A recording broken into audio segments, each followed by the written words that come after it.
Smugness and groupthink. That's it. You got it. All right, Tucker. It. Great show, Thanks, and always good to see you. And welcome to Hannity. We have breaking news at this hour.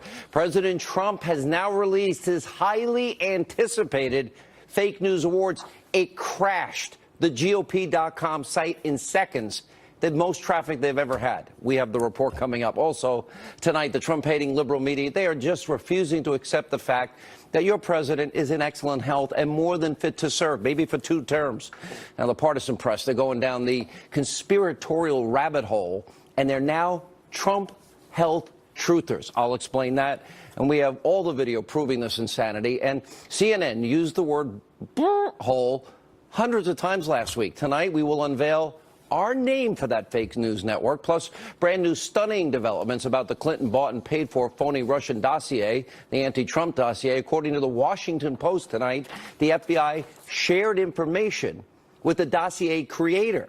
This is the guy that lied to us using Russians, Christopher Steele. This is so corrupt. And Sarah Carter reporting that close Clinton advisor Sid Vicious Blumenthal, he was interviewed by the FBI about that phony dossier. But before we get to our opening monologue, Ed Henry is at the White House. He has more on the president's fake news awards. I literally burst out laughing. Well, Sean, as you noted, there's a lot of interest in this, especially among the president's allies. The website, GOP.com, crashed when the president tweeted out that this was here. We should note today, Senator Jeff Flake attacked the president for attacking the media, compared him to Stalin. He got strong pushback here from the White House, number one. And number two, the president went right ahead and said, here you go. Here are what he's calling the fake news awards. Number 11, by the way, was Russia collusion. The president says there's no collusion. Number 10 on that list, as you go through the top 10, the New York Times falsely claiming on its front page that this White House had hidden a climate change report. That was not true. Number 9, CNN falsely reporting that the former FBI Director James Comey would dispute the president's claim that he had not been told, his claim that he was told he was not under investigation, when in fact James Comey had told him that. CNN reported the opposite and had to correct it. Number 8, Newsweek falsely reporting that the First Lady of Poland did not shake the president's hand. There was video proving that that was simply not true. They had taken a screen grab that showed right before the handshake. Number 7, CNN making the list again, falsely reporting about Anthony Scaramucci's meeting with a Russian, retracting it because of what they called a, quote, significant breakdown in the reporting process. Number 6, CNN hit by the president again for falsely editing a video to make it appear, as you see there, that the president had defiantly overfed fish during a visit to Japan with their prime minister. Actually, the prime minister had led the way with the feeding and had suggested the president do it. That video was also attacked. Number 5 is interesting. It was about a rally, a political rally the president had in Florida. He's attacking the fact that a reporter, you see him, Dave Weigel there, had suggested it was not a large crowd. He was using a photograph that was taken at apparently hours before the event. Number 4 is interesting because it was literally from day one of the administration. You see the bust there of Dr. King. Time magazine falsely reported that the president had removed that bust from the Oval Office after Barack Obama had put it in the Oval Office. Simply not true. President Trump kept it there. Time magazine falsely reported otherwise. Number 3, CNN makes another appearance.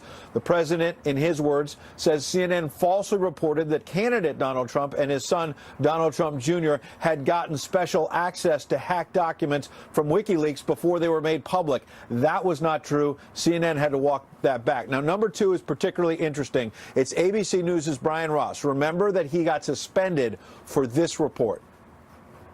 He's prepared to testify, we are told by a confidant, against President Trump, against members of the Trump family, and others in the White House. He's prepared to testify that President Trump, as a candidate, Donald Trump, directed him to make contact with the Russians, which contradicts all that Donald Trump has said at this point. Now, that report suggested that General Flynn was going to tell the special counsel, Robert Mueller, that there was Russian collusion dating back to the campaign. That was not true. ABC had to retract it. The problem, of course, is that the stock market had a bit of a crash after that news, suggesting that there was collusion in the campaign. That was fake. And number 1, this is interesting, the New York Times columnist Paul Krugman, on the day of the president's election victory, you see him there, Paul Krugman, always touting his economic credentials, said that the economy would never recover from the Trump victory. The president cites that as number one in what he's calling the fake news awards, particularly fitting on a day, perhaps, Sean, when you saw the stock market reach yet another record high, but perhaps more importantly than that, just that barometer, the fact that you had a company like Apple saying that because of the Trump tax cut, they are going to repatriate billions, that's billions with a B, of dollars that they had parked overseas because of the previous tax laws, that they're now going to bring back to America and invest here, jobs, build a factory in the United States, put a call center in the United States, jobs, money pouring back in the United States, something the president touted earlier on Twitter, Sean. All right, Ed, you can't make this stuff up, and it dovetails perfectly in tonight's breaking news opening monologue.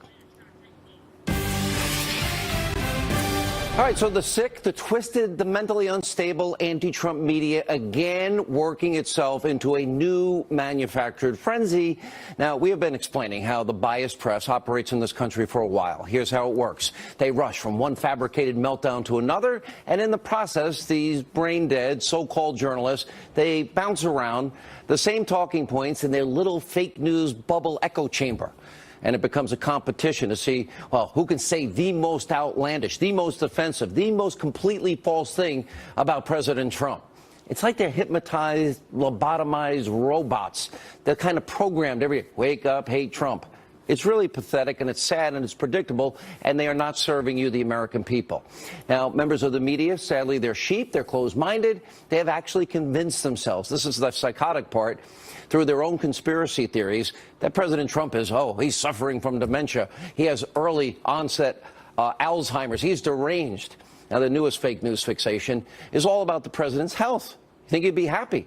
Now, naturally, after the president's doctor told them that he was in excellent, I repeat, excellent physical condition, and this shocked him, could easily serve for 2 full terms, the media could not believe it.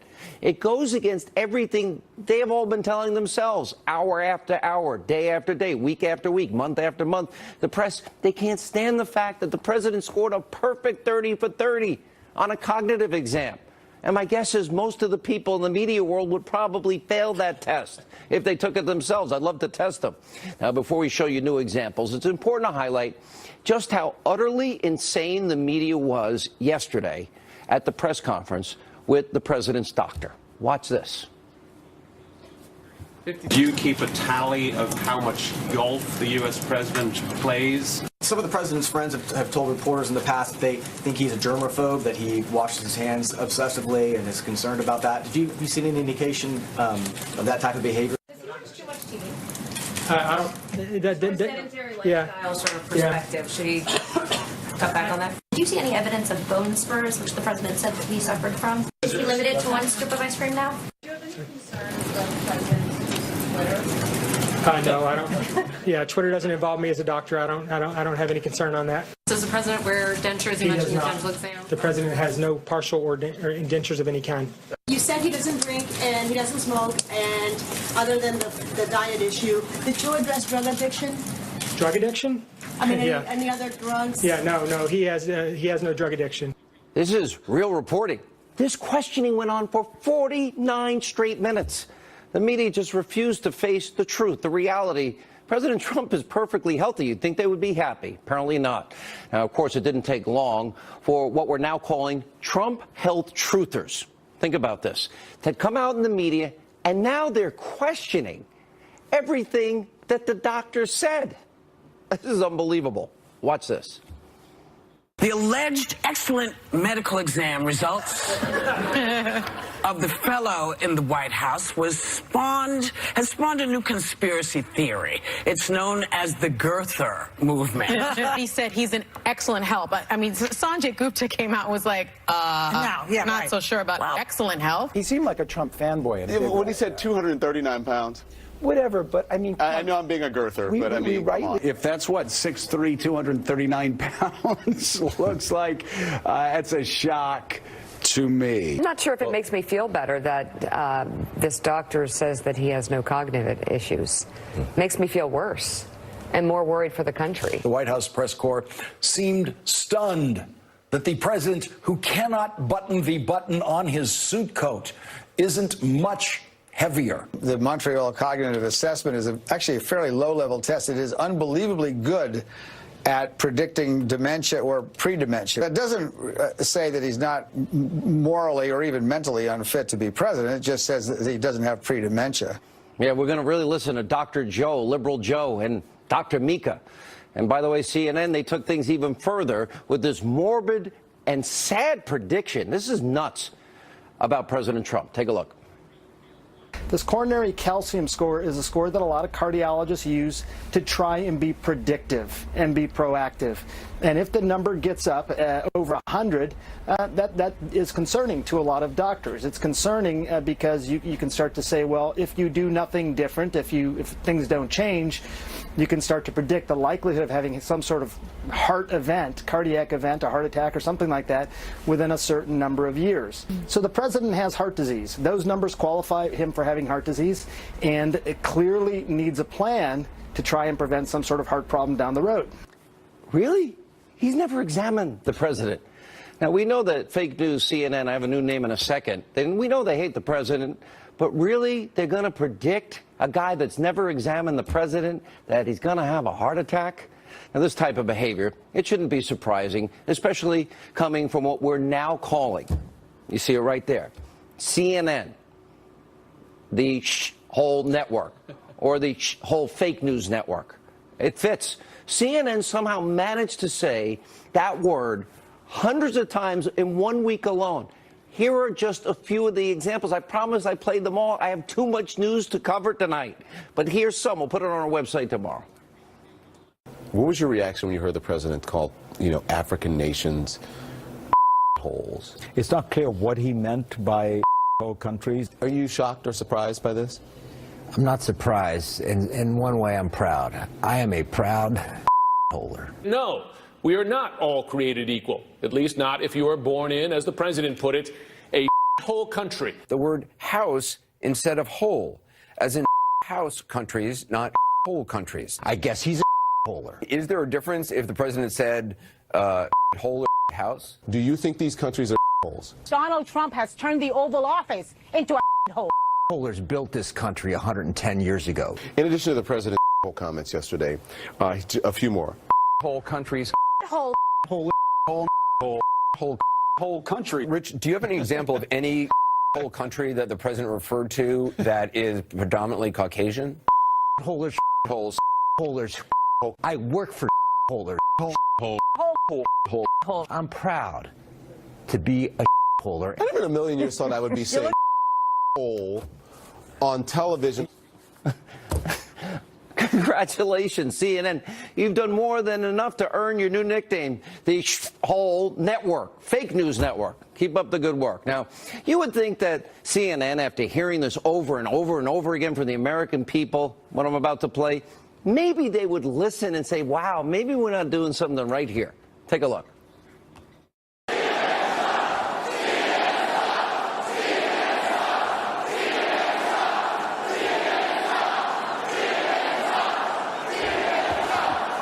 Are they not listening? Apparently, they are so hard-headed that nothing sinks in. Also tonight, we have major breaking news. This is important tonight about the phony, fake news. Hillary Clinton bought and paid for Russian propaganda document and dossier. Sarah Carter reporting that longtime Clinton aide advisor Sid Vicious Blumenthal apparently was interviewed by the FBI in 2016 about this fake news anti-Trump dossier. And that's not all. According to the Washington Examiner's Byron York, congressional investigators are now working to determine whether or not the Obama State Department was involved in gathering and circulating fictitious and totally fake information that was found in that dossier. It's getting deeper every night. And according to another new report, an FBI agent exchanged information about the Bureau's Russia investigation with the former spy that was getting the phony Russian information, Christopher Steele. He's the guy that put the dossier together. So you have Steele being told by our FBI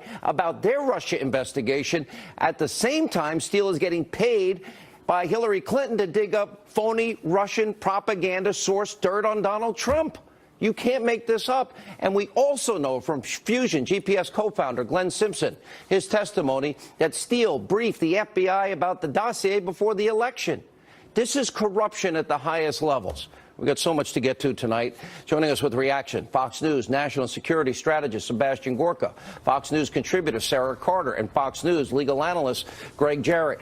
On top of the Sid Vicious Blumenthal thing, so we now have our FBI, Sarah Carter, literally telling, this is new to me, the guy that's paying for Russian lies, salacious details on a candidate to basically fix an election with phony Russian propaganda, they're giving him information? I think that's incredible. You know, you would think that the FBI would be close-hold about their own investigation before sharing that, obviously with an ex-British spy who's working for Fusion GPS, who's being paid by the DNC and the Hillary Clinton campaign. Sean, the FBI usually does not share information with people that they're interviewing. And if Steele is delivering information to the FBI, it should be the FBI questioning Steele, not Steele questioning the FBI. I think what's interesting to me is after Steele got this information, where did Steele go with it? I mean, this is a question that needs to be answered. Did Steele approach Papadopoulos? Did he approach sources of Papadopoulos? How much information did he get from the FBI on George Papadopoulos? And those are questions that still need to be answered. Greg Jarrett, from the legal side of this, do you see any legal issues? And you've been the one that has been pointing out you have 4 levels deep a hearsay that would never be accepted in any court. You know, this just underscores the FBI was politically motivated to damage Trump. They're meeting with Steele.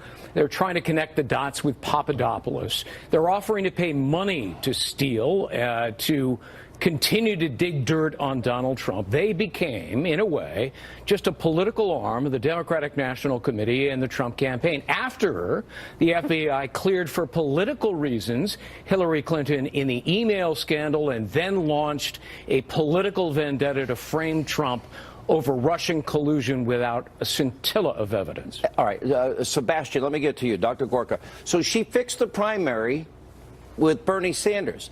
She had the legal issues so she could stay in the game. She had the FBI director and Peter Strzok, who hates Trump, loves Hillary, fix it so she can keep working. Otherwise, we know felonies were committed, mishandling classified information, et cetera. Then we literally have that fake dossier, you know, used to fix the general election, and then it's used for a FISA warrant against the opposing candidate in an election year, and it's used to surveil then a president-elect and his team.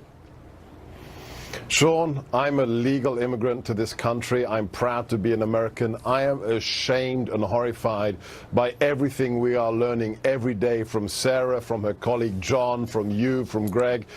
Jeff Flake should be concerned with the Stalinist tactics of the Obama administration, not insulting this president who loves his country. What we are seeing is the systematic targeting of political adversaries using trumped-up intelligence files full of propaganda and using domestic surveillance. We have to use that phrase, Sean. It is the domestic surveillance for political purposes against people who were running against them as their political opponents. That's what communist authoritarian regimes do. I hear now, we now know that the DOJ had to release the documents that the FBI had subpoenaed. They did it last minute. Rod Rosenstein tried to prevent it. He goes into Paul Ryan's office, begs him not to do it.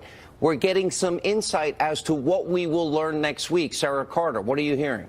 Well, extensive FISA abuse. What Sebastian just brought up is very important. I mean, we have to look at what type of surveillance was being conducted.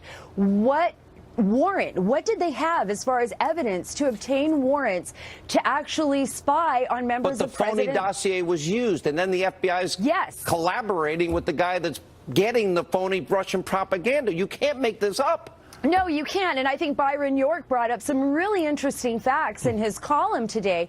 The fact that Steele could have been doing separate reports other than the dossier for members of the State Department. And they suspect he was paid, and he had a very close relationship with members of the State Department. So this is something that's being investigated. You know, when you hire a spy who's trained in lies and deception, who relies on Russian spies trained in lies and deceptions, you get nothing but lies and deceptions. That is the basis of the dossier. And for the FBI to believe this document, which on its face is fictitious, is an abuse of power because Glenn Simpson never looked at it. They went to a judge to get a warrant to spy. You can't. That's a fraud on a court to use a fake. I want to hear from that judge. Document. That judge, no judge I know likes being lied to. All right, so we have the fake news awards released tonight. Sebastian Gorka. It's not only the reports they get wrong; it's also the stories they will not cover. These stories, and I just see nothing but egg all over their face coming. I am so. It's so magnanimous of the president to put Russian collusion at the bottom of the list. Russian collusion, not Paul Krugman, that laughable individual. That should be at the top of the list. And I'm glad you've got a sense of humor, because you have to have a sense of humor. 50 minutes on what the president's belt size is and whether he has 2 scoops. It's a parody of media, Sean. It's an absolute joke. The list is great. We'll have more on it with Michelle Malkin and Joe Concha when we come back as Hannity continues.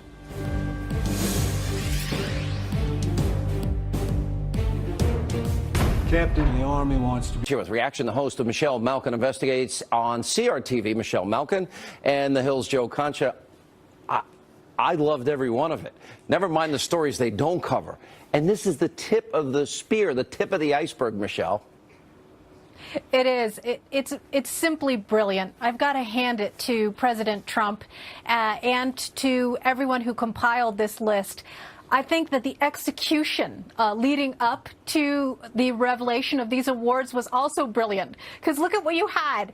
You had all of these thumbsuckers in the media working themselves up into an Olympic-sized lather. I counted about a half dozen pieces just over the last 24 hours decrying the fake news awards before they were even given as some sort of escalation and a threat of violence against press freedoms. And of course we had Jeff Snowflake or Cornflake, Flake, on the Senate floor. Right? Frosty Flake embarrassing himself with his hyperbolic speech, comparing our president in a very fun way, being able to tell truths about the fake media, comparing our president to Stalin. These people, as you have so deftly pointed out, over the last hours and days and months, have completely lost their minds. And now President Trump is going to force them to cover each and every single item on the list. Everybody in the bubble, the echo chamber, you know who all they are. I mean, we know who, we can name them. We do name them.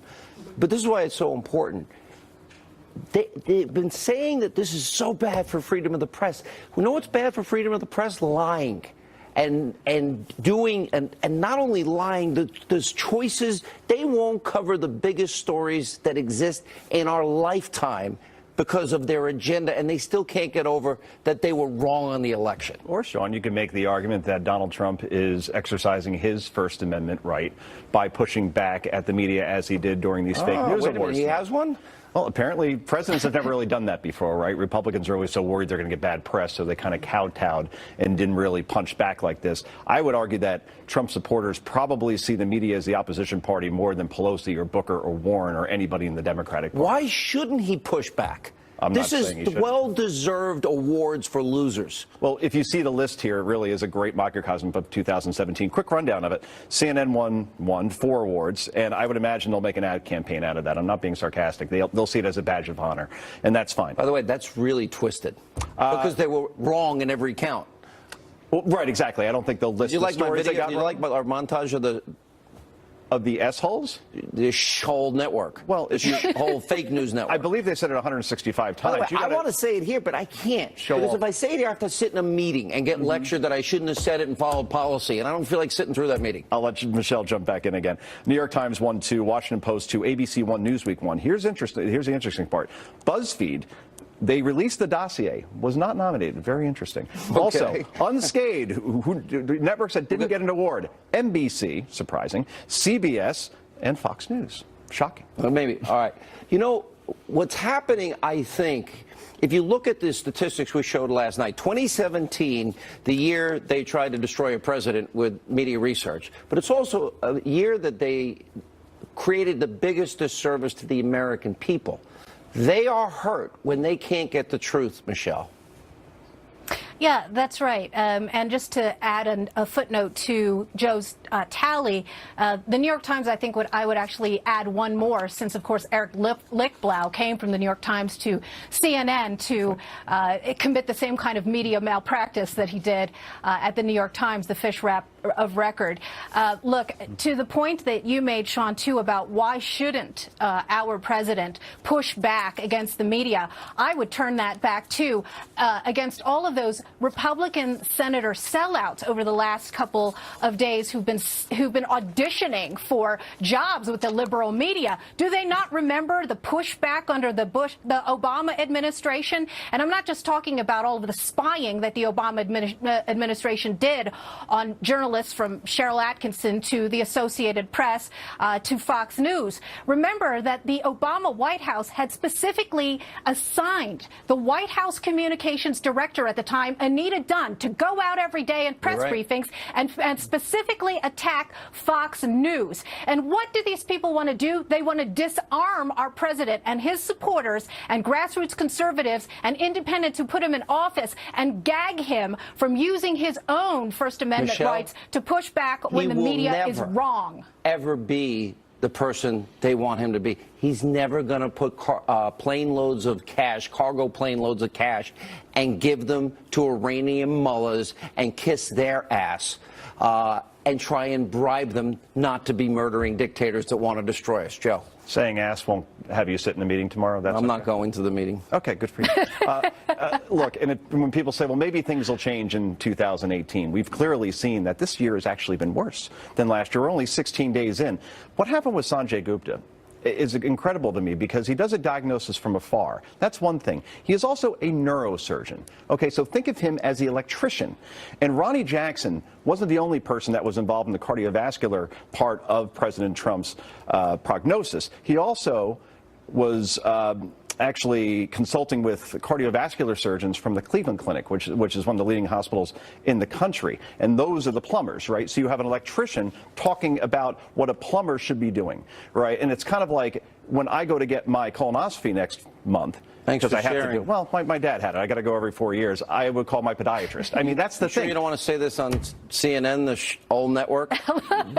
That's a very graphic thing. There are people on the West Coast that get to enjoy their dinner right now. So thanks for that. We got to roll. I was trying to make a point. You know, the president has a great sense of humor, and they'll never enjoy it. I thought this was great tonight. Good to see you. Yeah. When we come back, well, liberal, all network, CNN asked a panel of Ohio voters what they thought of President Trump. Didn't go as they planned and expected. You're going to love this next.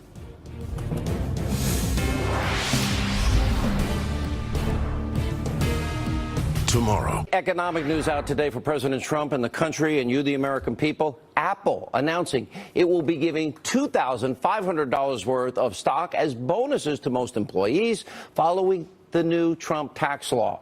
And the company's also saying it will spend $30 billion in the U.S. over the next 5 years. And also today, this is amazing, CNN hosted a panel of Ohio voters who said President Trump had a fantastic year. They weren't expecting it. Take a look at the network. We're 1 year in. How's he doing? Fantastic. Phenomenal. Better than I ever would have dreamt. I mean that sincerely. Really? Oh, yeah. Derek? Yes, I agree. Absolutely. Yes, he's doing wonderful. He's staying on task. A year later, they all still want the wall. As for the president's inflammatory tweets and speech, Gino says he used to cringe, not anymore. So you don't cringe anymore because you've grown numb to it, or? No, not numb at all, but I know what he's done. And I'm starting to get an inkling why he uses Twitter in the way he does. Because if all he had to rely on is what people say about him, oh my God, I might not like the guy, but I love the guy. I love the job he's doing. Justice met Trump at a rally and says he's not a racist. He was just the nicest person, and honestly, if he was a racist, as everyone paints him out to be, he could have just walked right past me and not even said a word.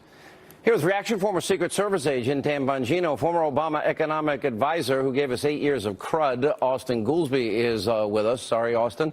Dan, these are blue-collar workers, factory, iron worker.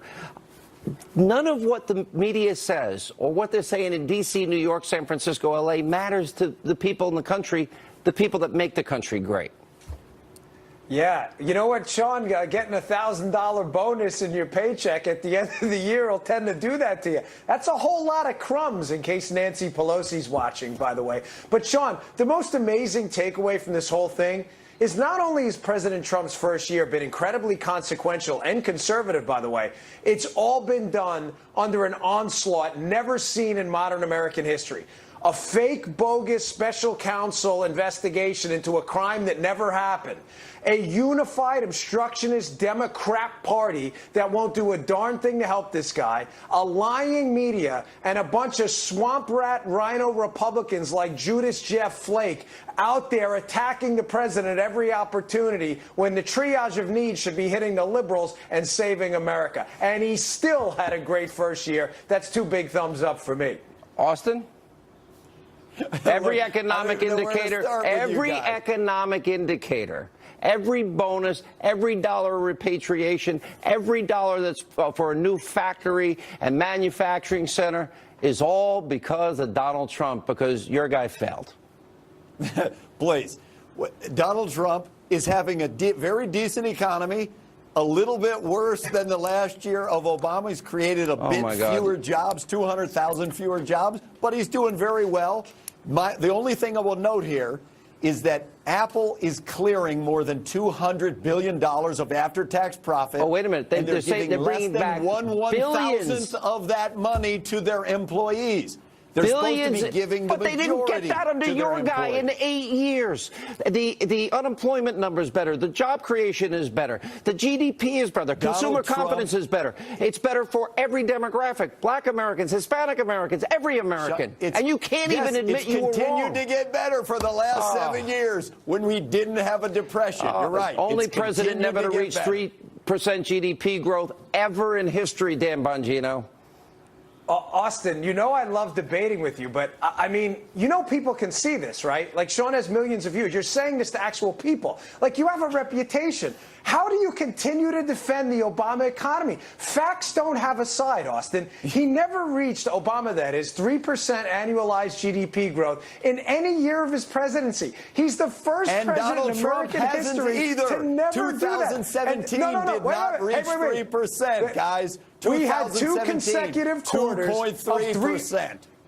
We've had 2 consecutive quarters of over 3% growth. And Austin, let's be fair. You are the same guys who blamed Bush 7 years into the Obama presidency, and yet you want Trump to take credit for the first 2 months of his own. That is the absolute peak of hypocrisy. You need to settle down, guys. You've convinced yourself because 3 people on CNN said the president was having a good year that you can ignore the fact that the Republican districts, say in Wisconsin, where Trump won by 17 points, it just went Democrat. That the state of Alabama elected a Democrat to the Senate. Donald Trump better be ready because he's not going to be having a very good 2018. Yeah, they said the same thing about Ronald Reagan in 1984, and he won every single state but Minnesota, which he only lost by 3,000 votes. Oh no, but a lot of people thought Ronald Reagan was going to be in big trouble in re-election. Way ahead in the polls in 1984. No one said he was going to lose. People thought in 1982 Ronald Reagan was going to be in a world of trouble, and in 1984 it was one of the greatest electoral landslides in American history. You know why? Because let me quote the Bill Clinton team on this one, which I'll never do again. It's the economy, stupid. Don't ever forget it. Then why is Alabama now represented by a Democrat, and why is a red because Trump district derangement in Wisconsin syndrome just is in elected effect. Republican? You're going to blame Trump for Roy Moore? He didn't support Roy Moore in the beginning. Yeah, He listen, I endorsed him. What do you Mo mean Brooks. he didn't support him? He did support him. Excuse me. He wanted Luther Strange. With all due respect, Roy Moore had a lot of problems. True. Don't blame And Austin, Trump. wait, You sound like the media now, Austin- like you have Trump derangement syndrome. Hey, wait. Now, Sean, can you get me a nomination for a fake news award? You know the president. You're president. The Or answer is even I can give you a fake information an award because you honorable come on mention. this program and you actually try to convince yourself that the guy that doubled our debt, gave us the lowest labor participation rate, literally the worst recovery since the 40s, never hitting 3% 15 million GDP, jobs he created, Sean. 51-year 15 million. low home ownership rate, and you defend this. You should just say, 15 Hannity, you're right. million Bongino, jobs. you're right. Oh, Austin, you know, you're an economist. We measure economic growth by growth rates. This isn't a mystery. Where's Obama? Bottom of the barrel in American history. Why do you keep defending this guy? Just save your reputation. Save your reputation and admit his policies were awful. Just admit it. The the hair. We got to roll. Good to see you. When we come back, former Speaker of the House, Newt Gingrich, weighs in on just how corrupt your media is. And, of course, well, where's this all going with the special counsel? That's next. More on our top story tonight. The left-wing mainstream media just cannot believe that President Trump received a clean bill of health, something that would be good from his physician. And now they're looking for any excuse to discredit the results. Beyond pathetic. Take a look. When he said 239 pounds. Whatever, but I mean, I know I'm being a girther, but I mean, come on. If that's what 6'3", 239 pounds looks like, that's a shock to me. I'm not sure if it makes me feel better that this doctor says that he has no cognitive issues. Makes me feel worse. You have covered the man for decades. Yeah. You feel like you've seen changes. I'm not a doctor, but I can see that he is not the sharp mind that he was when I first met him. Joining us now with more reaction is the author of the best-selling book Vengeance, former Speaker of the House, Fox News contributor Newt Gingrich. Let's go through this. You saw the presser yesterday. I still cannot believe what I saw. Does he have bone spurs, too much tweeting, TV, one scoop or two? Is he a drug addict? Does the president have dentures? Is he sedated? Does he need sedation? No president has ever had to undergo this garbage. It's funny, but there's really a sick side to this. Well, let me say, first of all, as a historian, that while he didn't do it in the press room, Abraham Lincoln was attacked with about the same savagery and the same viciousness as Donald Trump. But I think, look, I'm a hawk on this, all right? I think they should line up every one of the most idiotic comments, put them on YouTube, and have a thumbs up and a thumbs down.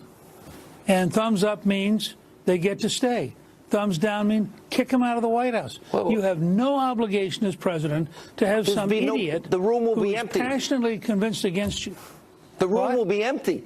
Maybe you keep Dr. Liberal Joe and Dr. Mika Brzezinski. No, it wouldn't be empty. Pretty close. It wouldn't be empty because you go out to local. You go to local TV stations and you say, do you have somebody who'd like to come and try out being a White House reporter? And you get a whole new generation of people who aren't jaded. They're not part of the Washington gang. They don't sit around every afternoon having a cocktail talking about how utterly stupid Trump is. And you create a whole new generation of reporters. Okay. So we've been unpeeling on this program. You've been a big part of our coverage, the layers of the onion. A lot of progress is made. We now found out Uranium One, in fact, there's been a DOJ investigation nobody knew about for months. We had an 11-count indictment at the end of last week. Then we now know that the email server scandal, where the fix was in with Comey and Strzok, that is now back before Congress. Now the dossier is blowing up, and next week, I am told, we will have news that will shock the conscience. Here's my question. You have Hillary, we now know, rigged the primary against Bernie. He had no shot. Donna Brazile confirms it. Then we had her pay for Russian lies and propaganda to influence the American people and rig that election. Then she had Comey and Strzok because they so wanted her. They rigged the investigation. They have an exoneration before an investigation. With all of what we just talked about in the media, There's very few of us discussing this. I don't mind being out on a limb. I've done it my whole career. But now it matters because the Constitution's in play. Your reaction? Well, I agree, and it's very parallel to what they did yesterday about the health question.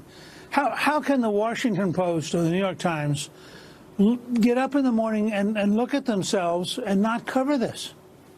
I mean, there's something really that's almost pathological, because as you're pointing out, week after week, more and more things are coming out. It's not just hearsay, it's not just investigative reporting, as you pointed out. An 11-count indictment, and frankly, because I had talked to you earlier today, I talked to some business people a while ago who said to me, oh, well, how do you think all of this is going to play out? And they clearly were thinking only of Trump. And I said, well, I think the 11-count indictment on Uranium One probably doesn't bode well for Hillary. They knew nothing about it. They were shocked that it occurred. And I think you're beginning to see the pieces come together in what I think is ultimately going to be an unbelievably big scandal, and makes me feel that the defeat of Hillary, even more important than electing Trump, defeating Hillary so the corruption couldn't go on and not be noticed, because all it's of a this cartel. was under the rug. And I agree with you wholeheartedly, but I really believe she's in deep trouble. Well, clearly she's in trouble. I think the foundation's in trouble, but I think, frankly, Comey's in trouble. I think, 98% of the FBI are honorable, hardworking, serious people. Agreed. But at the very top, they had a layer who really had been corrupted and didn't even realize how corrupt they had become. All right, Mr. Speaker, always good to see you, and we will keep on peeling that layer because we deserve to know the truth. This is about influencing a presidential election, gaining a FISA warrant against an opposition candidate and an incoming president. This is serious stuff. All right, 2 videos of the day and some very apparently mean calls on the hotline. Can I get one nice person? Hello? Straight ahead. Patrick woke up with back